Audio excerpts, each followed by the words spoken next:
It's Wakanda. All right, welcome in with your Wakanda RN. I am glad to be here with you guys today, and I have a special guest who's going to teach us a lot about labor and delivery, and we're going to talk a lot about resume and networking, things of that nature. So please introduce yourself and let us know who you are. Great. Well, thank you for having me. My name's Angela Genzali. I'm a registered nurse. I've been a nurse for 33 years. I've been mainly in labor and delivery and some in postpartum, so in the OB world. And then I'm also a certified life coach. So I've been doing that for about 5 years now. I have a specialty area in my coaching. Like I coach mainly women in all aspects of life and challenges and goals. But I also have a special focus with new grad nurses, and I do a lot of resume prep, interview prep, helping them get a job, and then doing mentorship once they secure their position. They need a lot of support. And unfortunately, not all places provide that. And so it's one thing that I really like to do is to keep them encouraged and just help them to navigate all the challenges. It's so anxiety producing and there's so much self doubt because they just don't really know sometimes what goals and milestones they're supposed to be meeting. And so they tend to feel a little lost, very overwhelmed, and wanting to do a good job and just not getting the feedback sometimes that they need. So being able to talk through that with them is just, kind of guide them on that journey is just one thing that I really love.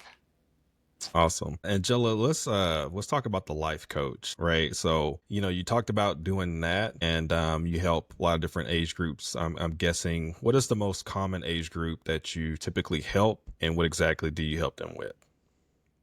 So with my nursing students, a lot of them are, brand new grads just out of college. So kind of that, low to mid, that seems to be a big portion of my clients, which is about the age of my children. And so it's funny because I have learned so much watching my kids go through getting their careers started and the things that they go through, the things they worry about. And so I feel like I can relate to that demographic in a different way. But I also have a lot of students that are coming back for maybe a second career or they're an older generation entering the workforce, and that provides a unique set of challenges. So I feel like it's sort of across the spectrum, but if I had to pick a majority, it would definitely be my younger nurses for sure.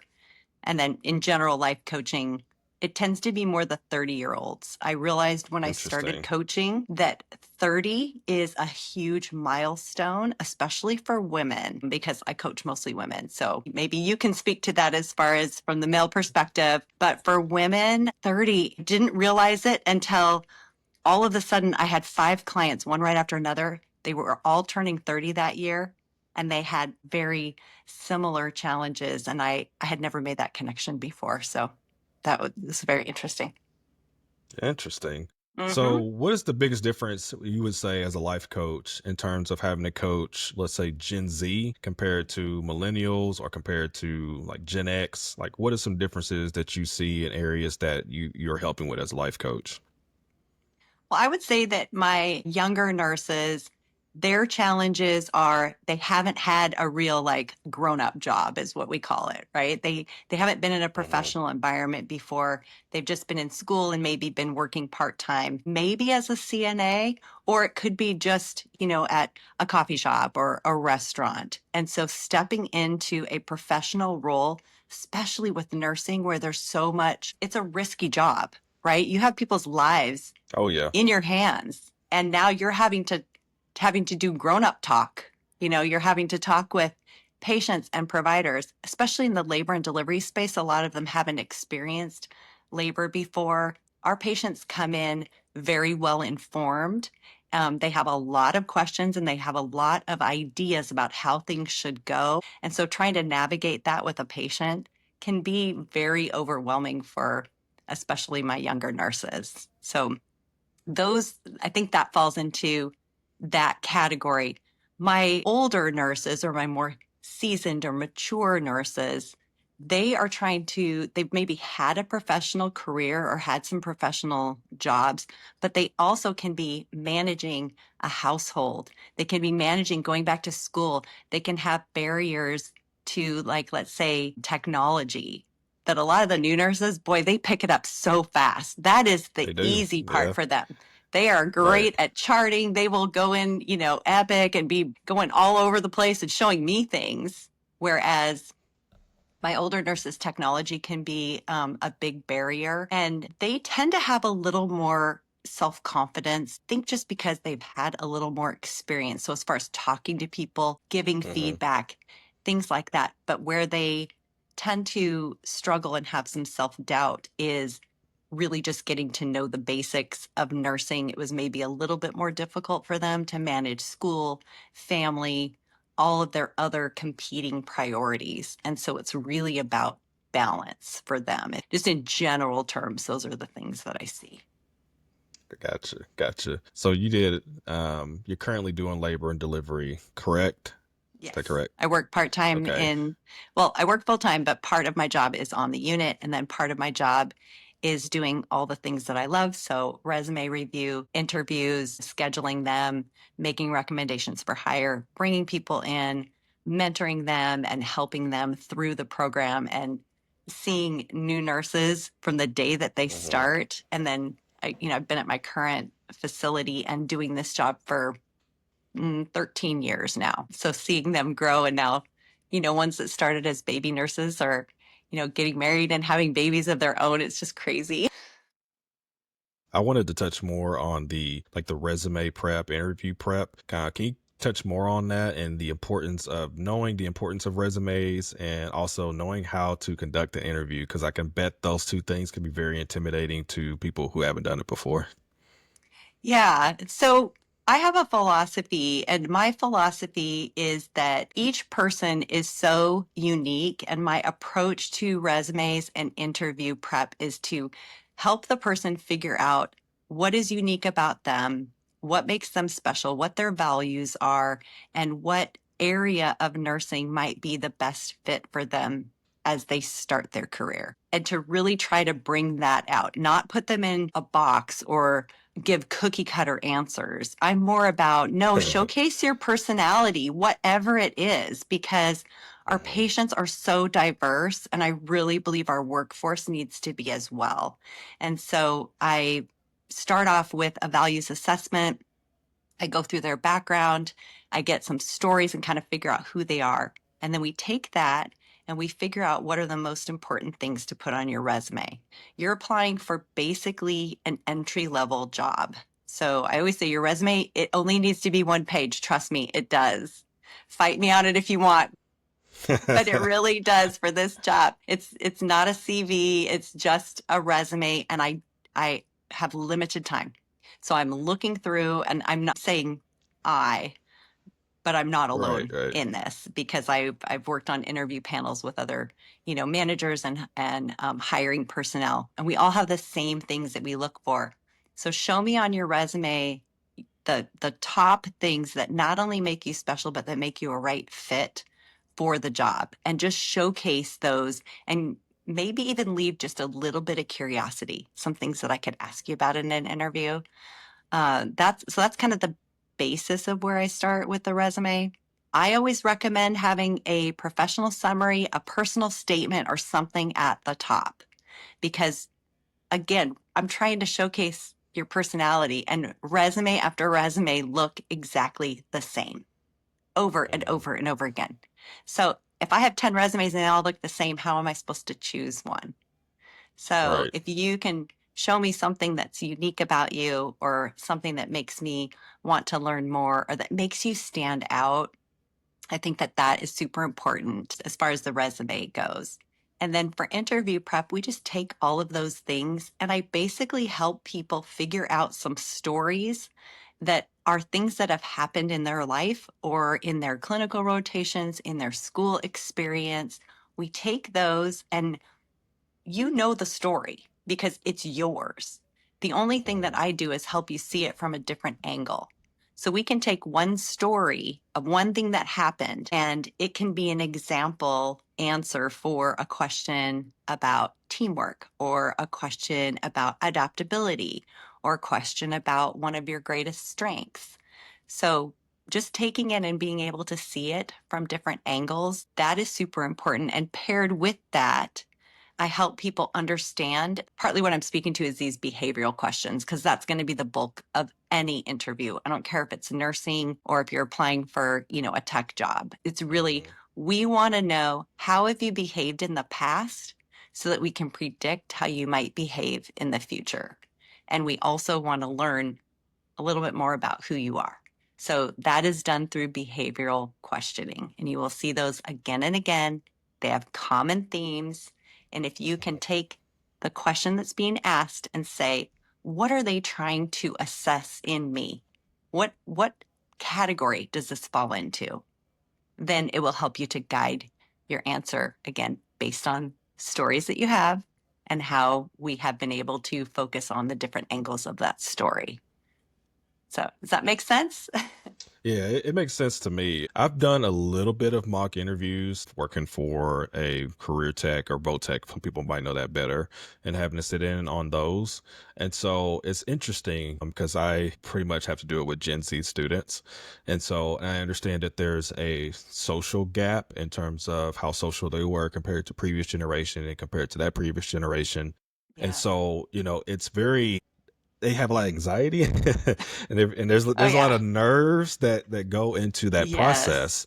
And so I know for sure, I know at least with me in the short time I've done with interview prep or interview training, it's basically to allow them, we want to see how awesome you are, like what makes you stand out from the next person, right? Yeah. And so they hand in their resume, and then we ask them basic questions. Tell us a little bit about yourself. Right. And a lot of people can't tell you about themselves. It's a simple No. question, and they struggle with just telling you about themselves. They'll Yeah. say, "I'm a hard worker." I'm like, "Well, okay, that's great. That's a quality, but what about you? Like, what makes you you?" And so some people struggle with that. So if you're listening, work on that. What makes you you, because they want to see that, right? And also people just struggle with the behavior question. So I know one common question I know that we ask is, name a time or a situation that you had a conflict between yourself or a family member Yes. or yourself and a teammate, and what did you do to Yeah. resolve that conflict? I feel like Yes. that's a common one.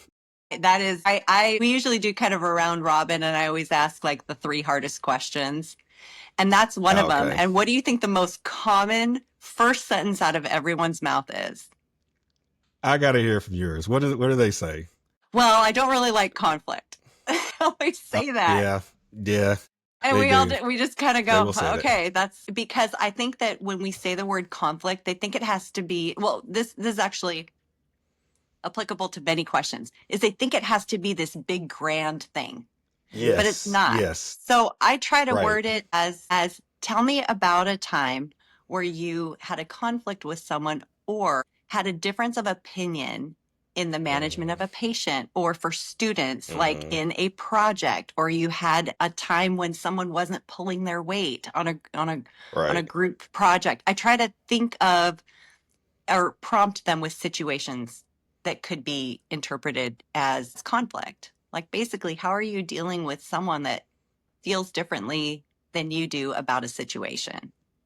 And that sometimes Yes. helps Yes. them put it in perspective. Same with when I also, my other hard favorite question is, tell me about a time when you made a mistake in a clinical situation, in your school, or something like that. And people always stress about that because, again, they think it has to be something big.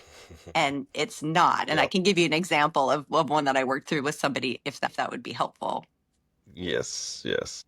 So with the mistake question, one gal that I was coaching, we were trying to, we were brainstorming. I'm like, well, tell me things that happened in clinical where you left, and you keep replaying it in your mind. Like, I can't believe I did that. I can't believe I did that. And so one of the things that seems so small, but she was replacing the IV bag. Okay, so the IV's hanging, and she takes out the tubing and the spike. And there was a little bit of fluid left, which of course spilled all over. And so she's Okay. standing there, and as she's explaining it to me, she goes, so I'm standing there and I'm like, okay, now what do I do? And I kind of looked at my preceptor and, so she got a bag and, kind of handed it to me. And so I said, well, let's look at that though, because think about what you did. Okay. Right. You Right. knew enough that you knew that now you're holding this in your hand and you can't contaminate it. So that's actually a safety behavior. And if you were to verbalize that, because she said, yeah, I knew that I couldn't just set it down on the table or something. Like I Right. knew, and I knew I'm exposing to air, and I knew that, I could be getting air in the line, all of these things that are safety behavior. So we were able to take that situation and formulate her telling the story and sort of thinking out loud. And so it made it really powerful because then it wasn't about the mistake. It was about the things that she did in that situation. And that's what you want to show is what did you do? Did you practice safety behaviors? And then how did you resolve it? And what will you do in the future? So she's like, Right. now I've learned when I change an IV bag, this is how I do it now. And ended up, that to me is a great answer because it's something so common. And so that's not a huge deal. No patient was Right. harmed, Right.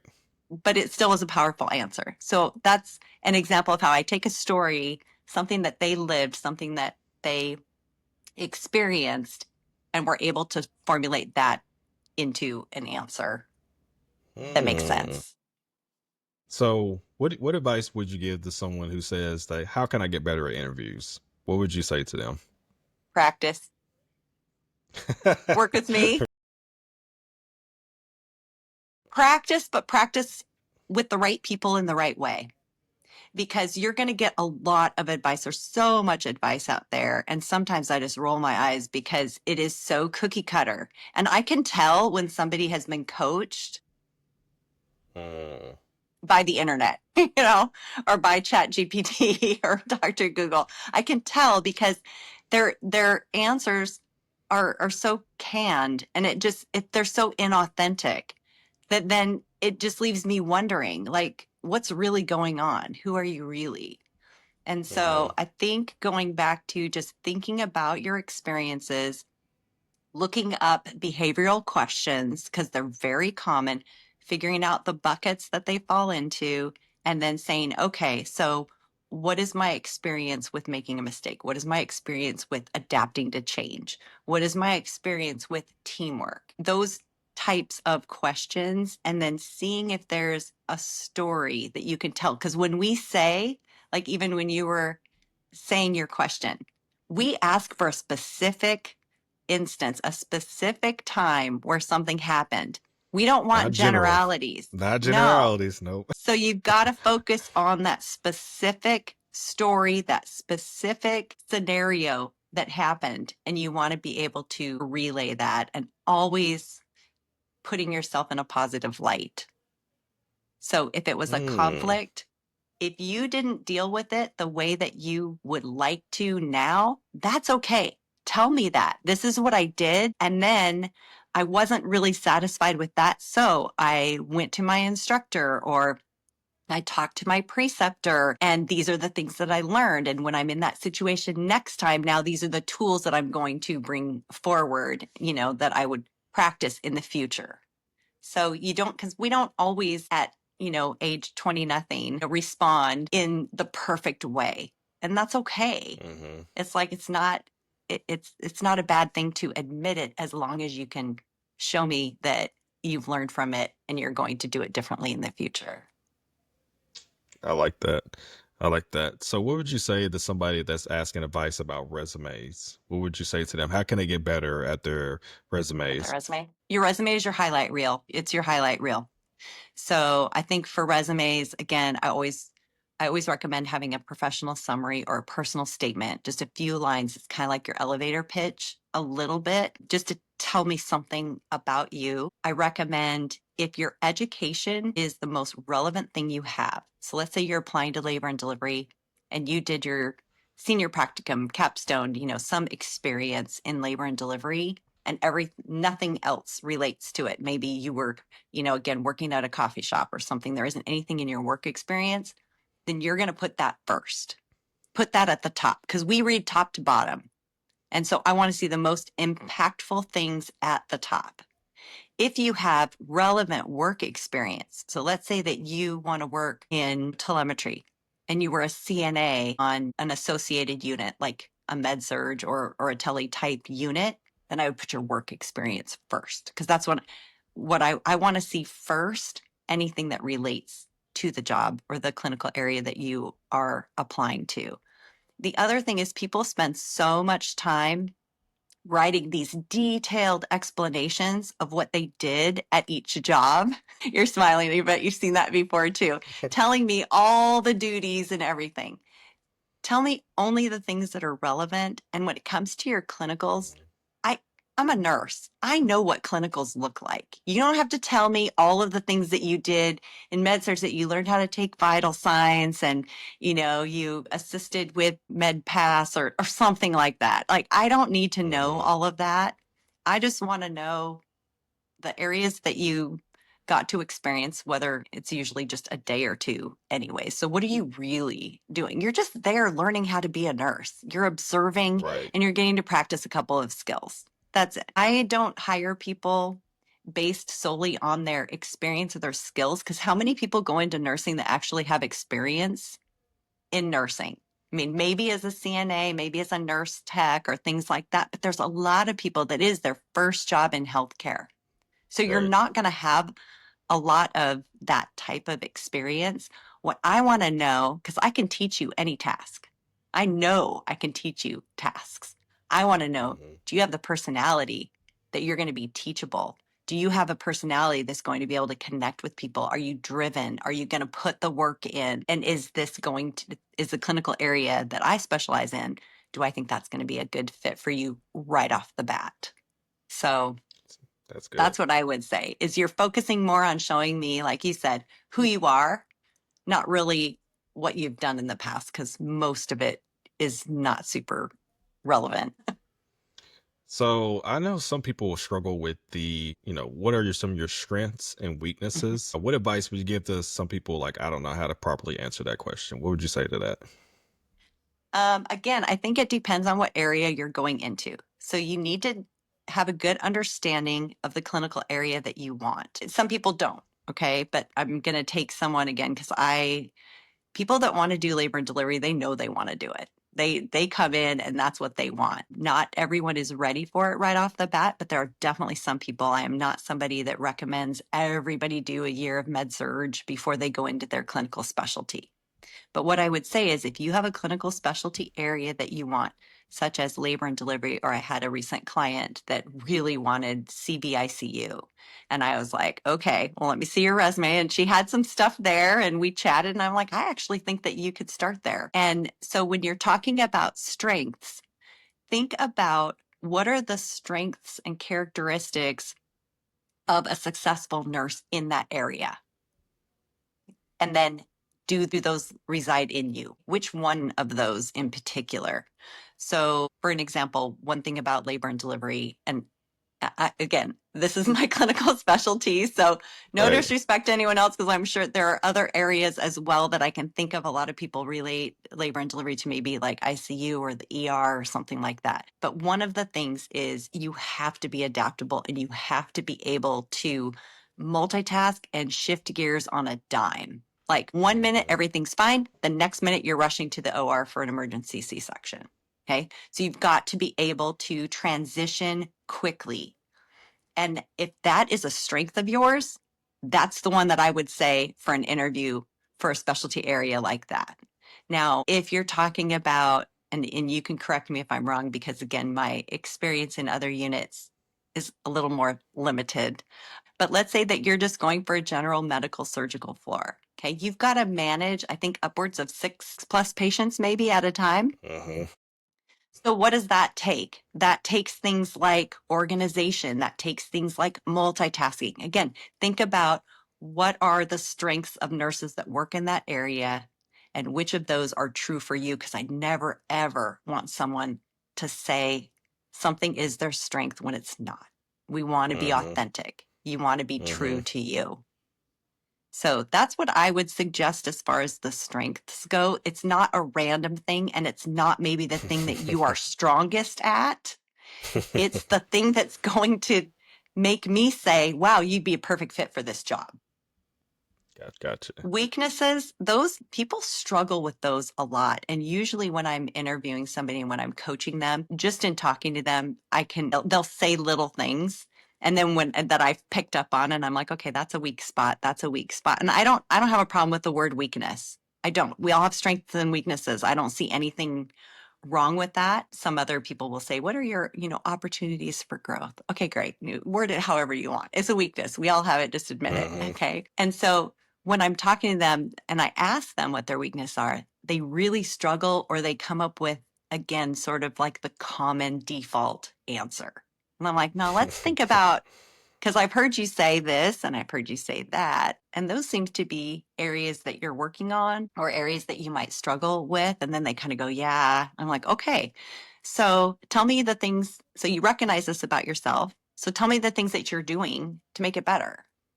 And that's really where it comes from, is you want to be sure that you're not stating a weakness that directly makes you look like not a good candidate for that job. So we'll go back to labor and delivery. This happens all the time. I just did interviews last week.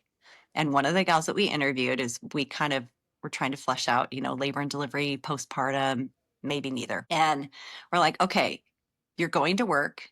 You have no idea what's going to happen when you get there. You have no schedule. You get assigned your patient. You still kind of don't know what your day is going to look like. The day goes along, things are going one way, and then all of a sudden they're going a different way. Versus you go to work, you know that you're going to get your patient assignments, you're going to do your assessments, you're going to have your medications, you're going to have little things here and there that obviously are left up to chance and per patient, but it's a little more organized, it's a little more predictable. There's emergencies kind of thrown in here and there, but it's not an everyday occurrence. Okay, which of those resonate with you? That Right. so easily flushes out labor and delivery versus postpartum. To me, it's, not even funny. So one of the gals that we interviewed, she said, oh, I can't imagine going to work and not having any control and not having any predictability on what would happen when I get there. Yet she was applying to labor and delivery. I'm like, okay. So if you were going to say that one of your weaknesses was that, you have trouble transitioning from one task to another, and that's in that you're working on that to me would be a no for labor right now. Now, potentially she gets into postpartum. She has a little more predictability. She's able to grow her skills. She's able to grow as a human, and down the road, making a shift to a little more fast-paced, unpredictable environment would be great. It just maybe isn't the place to start. I see. Does that help? Does that make sense? Yeah. I know that part of the interview process that I'm a part of now is we try to teach the students, which if people don't know, so we do a lot what's called full-time students. So we think more K through 12, think more high school students. So we try to tell them, because we don't know what career field they're going in. Some of them we do because they're at this Votech or whatever career tech. So maybe they're going to HVAC, or maybe some of them are going to PN or practical nursing, cosmetology. There's a wide range and variety. So a lot of times we've told them, like, try to make your weakness a type of strength. So for example, instead of just being, now some people are pretty good. They want you to be completely honest, open, and blatant. But, sometimes it does help to mention a weakness that you're either currently working on. Like, don't just have a blanket statement of, like, I had somebody say, well, I get emotional.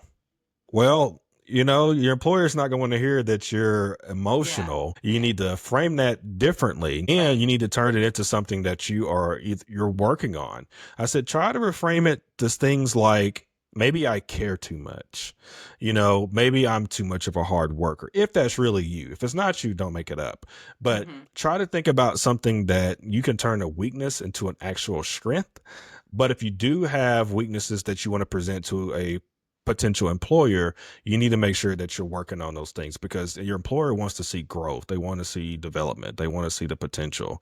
So that's some things that we touch on. But You know what I'm saying? So It's yeah, tricky because yeah. when we hear it from the interviewer's side, Uh-huh. it doesn't always land that way. So I try to get it sounds fake, you know, so you have to Yeah. be very careful. So I try to make the strength of it be what you're implementing and your own self-awareness, because that is Hmm. what is so important, especially as a nurse, is to be self-aware and to know what your limits are and to know what you're really good at, but also to know when to ask for help. And Hmm. so I think that, you know, stating it in such a way, again, that it isn't directly in conflict with the area that you're applying to. Because if that really does exist, then you might need to look at what your starting point is, you know, in the field of nursing or whatnot. Yeah. But taking your what you consider a weak spot and showing me the strength of I'm self-aware, these are all the things I'm implementing, and show me some progress.